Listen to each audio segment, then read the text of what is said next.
বন্ধুরা, আমাদের মেয়েদের নিয়ে একটা হাসি মশকরা ঠাট্টা চলে যে আমাদের মেয়েদের নাকি আলমারি ভর্তি জামা কাপড়।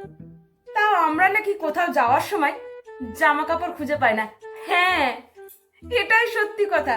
আমাদের আলমারি ভর্তি জামা কাপড়, তাও আমরা কোথাও যাওয়ার সময় জামা কাপড় খুঁজে পাই না। আমাদের জামা কাপড়ই থাকে না। হ্যাঁ, কিন্তু বন্ধুরা, তার কিন্তু একটা কারণ আছে।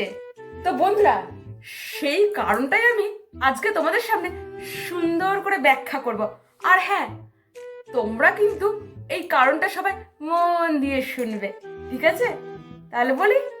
তো বন্ধুরা, আমাদের আলমারির 20% জামা কাপড় বেশ ঝাঁকানাকা পাড়া। তো সেই ঝাঁকানাকা টাইপের জামা কাপড়গুলো বিয়ে বাড়ি ছাড়া অন্য কোথাও কিন্তু পরা যাবে না।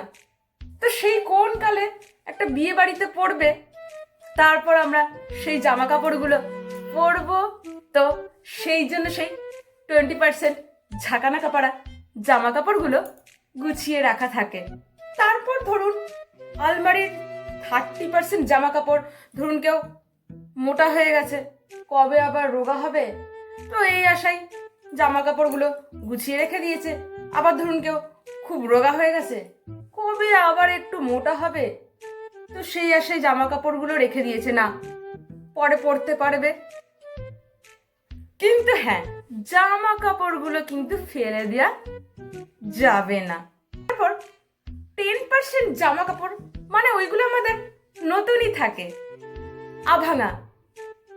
এই ধরুন কোথাও যাওয়ার আছে, তো ওখান থেকে একটা টুক করে জামা কাপড় বের করে পরে চলে গেলাম।